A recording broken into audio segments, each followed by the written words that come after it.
Welcome back to part 2, where we will be discussing course activities and requirements. Now I want to focus on the course activities and the requirements section. You can see where the points are coming from pretty clearly on the syllabus, but I did want to spend some time with the actual assignments themselves. So I do promise that each assignment will have a detailed document kind of outlining the requirements whenever the time comes for each of those. The presentations will have a rubric and all that will be made available to you before the assignments are actually due. But let's look at the quiz and discussion board section of the course evaluation first. Basically, these are the same type things, just one's a little bit more formal than the other. Uh, with both of the discussion section and the quiz, you're either going to view a video like a TED Talk or something like that, or you're going to read an article. I'll send out discussion prompts for the group to discuss on the discussion board section.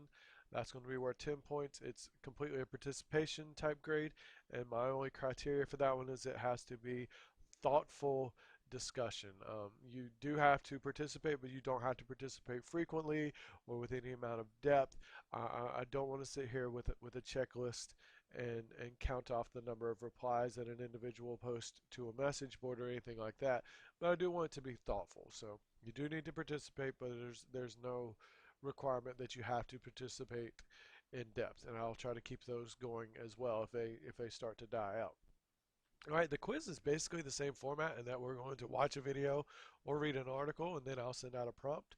And you're basically just going to complete a brief reaction type paper, and you'll be doing this individually. That one's going to be worth 30 points, and there will be a rubric for that, which I will supply you with. All right, the other part, if you've looked ahead on the syllabus, which I'm sure you're more concerned with than the discussion board and the quiz, is the presentation. So I know 3 presentations sounds like a lot, especially in a very brief summer semester, but they are all going to be on the same topic. There should be a lot of similarities in each of your presentations, so much so to where you should be doing a good amount of copy and pasting between the 3 different presentations. Right? The difference in each of these is that you're going to be changing the audience which you're going to be presenting to each time. So you are going to have to adapt your message depending on who you will be talking to. One of the presentations will be an informative type presentation geared toward those who are not experts in your area.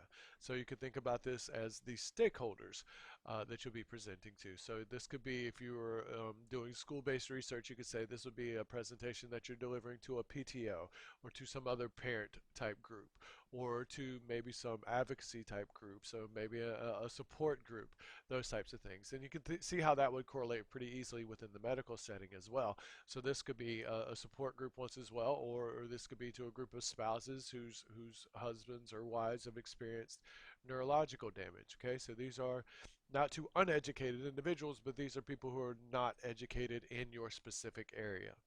All right, the second presentation, which is going to be a lot more kind of rhetorical in the classical kind of Aristotle sense, so like a persuasive type speech. I do want this one to be directed toward administrative type folks.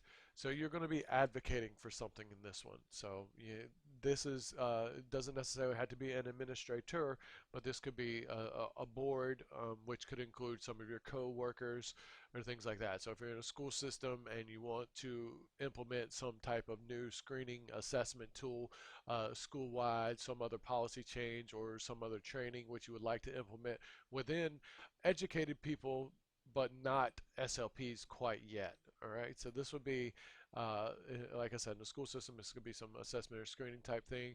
It could be some purchase. It could be something along those lines. And you can see how that would also translate pretty easily to the medical field as well.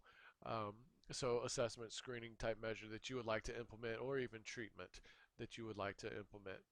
Basically, you could think of any major change in protocol as a way in which you would represent the speech department and present your case in a persuasive manner to the school or the facility and kind of fight for your clients in this situation.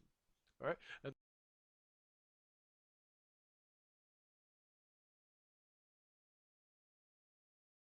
Created using Powtoon.